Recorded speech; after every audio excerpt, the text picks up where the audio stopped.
नमस्कार, मैं हूं पूनम आपके साथ और स्वागत करती हूं आपका भारत की खबरें में। आज दिन भर राजनीतिक गलियारों में क्या कुछ मची हलचल। किस पार्टी पर साधा निशाना, किस पार्टी ने अपने दल को छोड़कर दूसरे पार्टी का दामन थामा, इन सभी खबरों पर करेंगे विस्तार से चर्चा। मगर उससे पहले आइए देख लेते हैं सुर्खियां।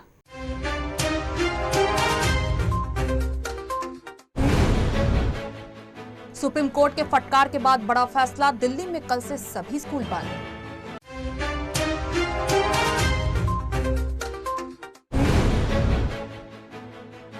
लोकसभा में कोरोना पर चर्चा, शिवसेना ने पीएम केयर्स के तहत मिले वेंटिलेटर्स पर उठाए सवाल।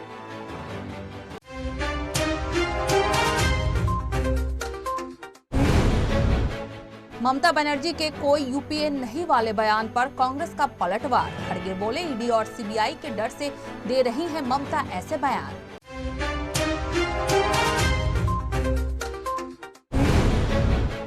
बिहार विधानसभा से शराब की बोतलें बरामद होने पर बोले तेजस्वी यादव, ये दर्शाती है प्रशासन की विफलता।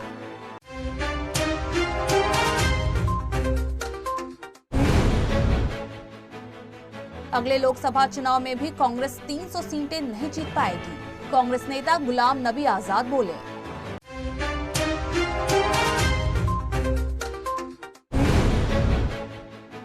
जवाब मचा सकता है कहर, भीषण चक्रवाती तूफान बनने के आसार।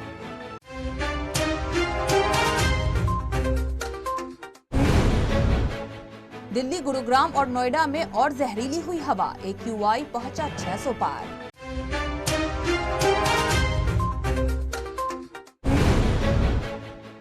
यूपी विधानसभा चुनाव से पहले केशव प्रसाद मौर्य के ट्वीट ने मचाई सनसनी, कहा अब मथुरा की बारी है।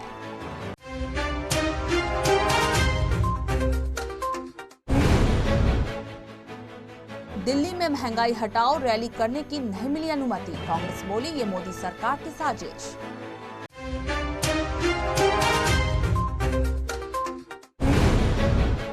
ममता बनर्जी ने बैठकर गाया राष्ट्रगान, बीजेपी नेता ने दर्ज कराई शिकायत। प्रदूषण पर सुप्रीम कोर्ट की फटकार के बाद दिल्ली की केजरीवाल सरकार ने बड़ा फैसला लिया है। राजधानी में शुक्रवार से सभी स्कूल अगले आदेश तक बंद कर दिए गए हैं। पर्यावरण मंत्री गोपाल राय ने कहा, प्रदूषण से बिगड़ते हालात को देखते हुए ये फैसला लिया गया है। स्कूल कब से खुलेंगे, फिलहाल इस पर कोई फैसला नहीं किया गया है। इससे पहले गुरुवार को ही कोर्ट ने केंद्र, दिल्ली और पड़ोसी राज्यों की सरकार को फटकार लगाते हुए 24 घंटे का समय दिया था। कोर्ट ने केंद्र से कहा है कि अगर प्रदूषण कम करने के लिए 24 घंटे में कड़े कदम नहीं उठाए गए तो सुप्रीम कोर्ट टास्क फोर्स का गठन करेगा। चीफ जस्टिस NV रमन्ना ने कार्यवाही के दौरान केंद्र से पूछा कि आखिर प्रदूषण कम क्यों नहीं हो रहा है। संसद के विंटर सेशन के चौथे दिन की शुरुआत भी हंगामेदार हुई। राज्यसभा के 12 सांसदों के निलंबन को लेकर विपक्षी नेताओं ने राज्यसभा में हंगामा शुरू कर दिया। ये लोग निलंबन वापस लेने की मांग कर रहे हैं। विपक्ष के शोर शराबे के चलते राज्यसभा की कार्यवाही दोपहर 12 बजे तक के लिए स्थगित कर दी गई।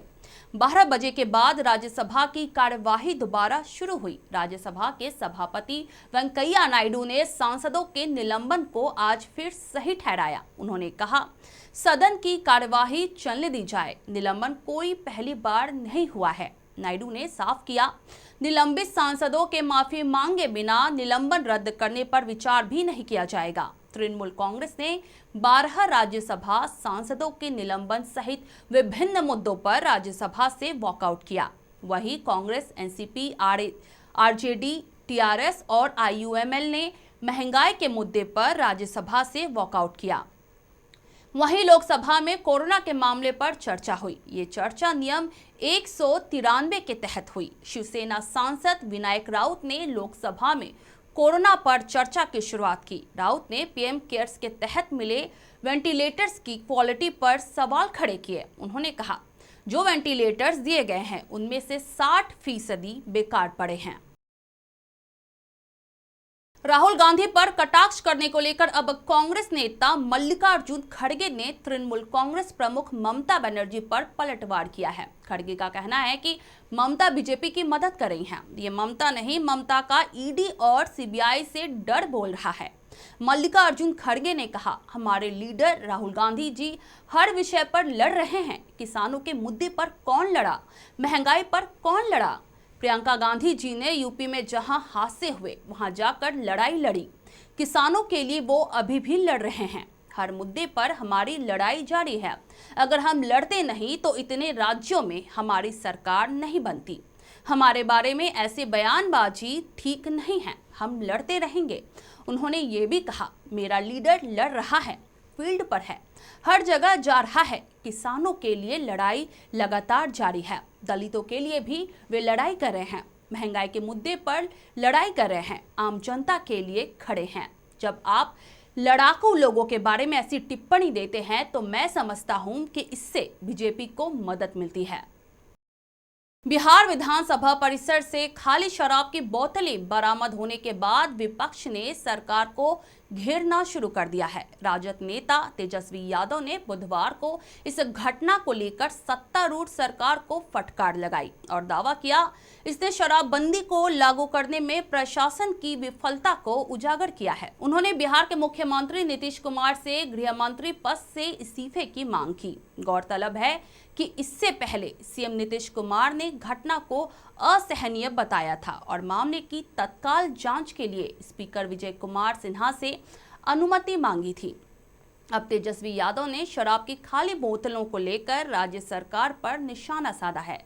यादव ने शराबबंदी को लागू करने में विफल रहने के लिए प्रशासन की आलोचना करते हुए ये भी दावा किया कि इस मामले में शराब माफिया शामिल थे। उन्होंने बताया, ये शर्मनाक है कि शराब की बोतलें विधानसभा परिसर में मिली। ये प्रशासन की विफलता को दर्शाता है। गृह मंत्री को इस्तीफा दे देना चाहिए। सत्ता में बैठे लोग शराब माफियाओं को संरक्षण दे रहे हैं। कांग्रेस के वरिष्ठ नेता गुलाम नबी आजाद ने कहा, उन्हें नहीं लगता कि अगले लोकसभा चुनाव में कांग्रेस पार्टी को 300 सीटें मिलेंगी, क्योंकि अभी हालात ऐसे नहीं हैं। बुधवार को जम्मू कश्मीर के पूंछ में एक रैली को संबोधित करते हुए पूर्व मुख्यमंत्री गुलाम नबी आजाद ने ये बात कही। धारा 370 पर अपनी चुप्पी को सही ठहराते हुए आजाद ने कहा, केवल सुप्रीम कोर्ट जहां मामला लंबित है और केंद्र ही इसे बहाल कर सकता है। बीजेपी की नेतृत्व वाली केंद्र सरकार ने अनुच्छेद 370 को निरस्त किया है, इसलिए वो इसे बहाल नहीं करेगी। मैं आपसे कह रहा हूं कि मैं उसे वापस लाऊंगा तो ये झूठ है। गुलाम नबी आजाद ने ये भी कहा, मैं लोगों को खुश करने के लिए उस बारे में नहीं बोलूंगा जो हमारे हाथ में नहीं है। मैं आपसे झूठे वादे नहीं करूंगा, ये सही नहीं है। सरकार बनाने के लिए 300 सांसद चाहिए। मैं ये वादा नहीं कर सकता हूं कि 2024 चुनाव में हमारे 300 नेता जीतकर संसद पहुंच जाएंगे। मुझे अभी ऐसा नहीं लगता है कि हम 2024 में 300 सीट जाएंगे। मैं आपसे कोई गलत वादा नहीं करूंगा, इसलिए अनुच्छेद 370 हटाने की बात मैं नहीं करूंगा। उत्तरी आंध्र प्रदेश और दक्षिण ओडिशा के तटीय इलाकों में जवाद तूफान के कहर से तबाही का खतरा मंडराने लगा है। इसकी वजह अंडमान सागर और उससे सटे बंगाल की खाड़ी पर कम दबाव का क्षेत्र बनने की वजह से अगले कुछ घंटों में इसके तीव्र होकर डिप्रेशन बनना रहेगा। मौसम विशेषज्ञों के अनुसार इसके बंगाल की खाड़ी के मध्य भागों में उत्तर पश्चिम की ओर बढ़ने की संभावना है और इसके बाद इस मौसम प्रणाली के लिए अभी शुरुआती कुछ घंटों तक इस मौसम के पहले चक्रवात में तेज होने की उम्मीद है। स्काईमेट के अनुसार संभावना है कि आज शाम से उत्तरी आंध्र प्रदेश, ओडिशा और पड़ोसी पश्चिम बंगाल के तट पर शाम से खराब मौसम की स्थिति का खतरा है। इसके बाद मौसम काफी अधिक खराब रहने की संभावना है और मौसम की स्थिति उग्र बनी रहेगी। एजेंसी का कहना है, अनुकूल पर्यावरणीय परिस्थितियों में जवाद तूफान गहरे समुद्र की ओर जाएगा।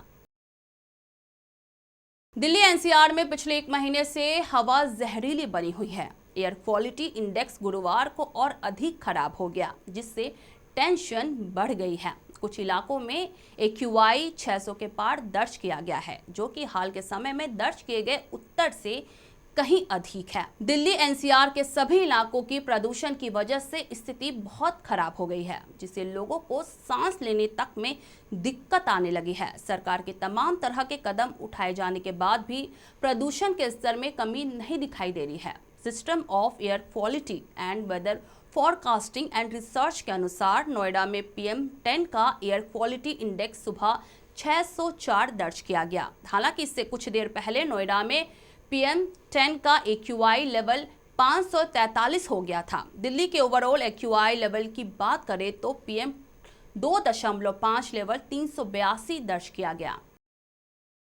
उत्तर प्रदेश के उप मुख्यमंत्री केशव प्रसाद मौर्य के एक बयान के बाद राजनीतिक हलचल तेज हो गई है। दरअसल यूपी के डिप्टी CM ने एक ट्वीट किया, जिसमें लिखा था, अयोध्या काशी भव्य मंदिर निर्माण जारी है, मथुरा की तैयारी है। जिसके बाद ये सवाल उठने लगे हैं कि क्या इस चुनाव में भी हिंदुत्व का सॉलिड पिच तैयार हो रहा है, जिस पर बीजेपी की जोरदार बैटिंग की तैयारी है। क्या एक बार फिर बीजेपी अयोध्या, काशी और मथुरा के सहारे ही चुनावी नैया पार लगाना चाहती है? चुनावी माहौल में उत्तर प्रदेश के डिप्टी CM केशव प्रसाद मौर्य के इस ट्वीट के बाद सियासी सरगर्मियां तेज हो गई हैं। सवाल उठने लगे हैं, क्या इस बार यूपी चुनाव में मथुरा बड़ा मुद्दा होगा? क्या यूपी चुनाव में अयोध्या, काशी और मथुरा बड़ा एजेंडा बनेगा? क्या चुनावी रण में बीजेपी हिंदुत्व को बड़ा मुद्दा बनाएगी? मौर्य ने अपने ट्वीट के साथ ही #जय श्री राम, #शिव शंभू और #जय श्री राधे कृष्ण भी लिखा। दिल्ली के द्वारका में 12 दिसंबर को होने वाली कांग्रेस के महंगाई हटाओ रैली की अनुमति रद्द हो जाने के बाद अब इसे जयपुर शिफ्ट कर दिया गया है। कांग्रेस महासचिव KC वेणुगोपाल ने आरोप लगाया कि रैली की अनुमति रद्द करना मोदी सरकार की सोची समझी साजिश को दर्शाता है। मेगा रैली के माध्यम से कांग्रेस मोदी सरकार को बढ़ती महंगाई और मूल्य वृद्धि के मुद्दे पर घेरने की कोशिश कर रही है। इस महंगाई हटाओ रैली को सोनिया गांधी, राहुल गांधी और देश भर के अन्य कांग्रेसी नेता संबोधित करेंगे। दिल्ली में रैली करने की अनुमति वापस लिए जाने के बाद KC वेणुगोपाल ने कहा, कांग्रेस ने अब तय किया है कि 12 दिसंबर को राजस्थान के जयपुर में इसका आयोजन किया जाएगा। वेणुगोपाल ने यह भी कहा, सोनिया गांधी और राहुल गांधी के नेतृत्व में कांग्रेस ने 12 दिसंबर को विशाल महंगाई हटाओ रैली आयोजित करने का फैसला किया था, जिसका उद्देश्य आसमान छूती कीमतों सहित भारत के लोगों के सामने आने वाले खतरों के लिए सरकार को जगाना है। पार्टी लोगों की आवाज बुलंद करती रहेगी और उनकी लड़ाई लड़ती रहेगी। पश्चिम बंगाल की मुख्यमंत्री ममता बनर्जी आगामी 2024 लोकसभा चुनाव की तैयारियों में जुट गई है। मिशन 2024 को ध्यान में रखकर ही वे मंगलवार को 2 दिन के दौरे पर मुंबई पहुंची थी, लेकिन वो मुश्किलों में घिरती नजर आ रही हैं। मुंबई में एक भाजपा नेता ने ममता बनर्जी के खिलाफ शिकायत दर्ज कराई है। भाजपा नेता ने ममता पर राष्ट्रगान का अपमान करने का आरोप लगाया। भाजपा नेता ने आरोप लगाया है कि ममता बनर्जी ने मुंबई के दौरे के दौरान राष्ट्रगान का अपमान किया। ममता ने बैठकर राष्ट्रगान गाया और 4 से 5 लाइन गाने के बाद खड़े होकर राष्ट्रगान गाने लगी। भाजपा प्रवक्ता शहजाद पूनावाला ने शिवसेना और एनसीपी पर निशाना साधा। उन्होंने कहा, क्या अपने आप को सबसे अधिक राष्ट्रवादी बताने वाली शिवसेना और अपने नाम में राष्ट्रवादी लगाने वाली एनसीपी अब ममता बनर्जी के खिलाफ FIR दर्ज करवाकर कार्यवाही करेंगे, या राजनीतिक सहूलियत के चलते देश की असीमता और चिन्हों का अपमान जायज है इनके लिए। फिलहाल आज के बुलेटिन में इतना ही। कल होगी फिर आपसे मुलाकात। तब तक के लिए देखते रहिए CN राष्ट्रीय। नमस्कार।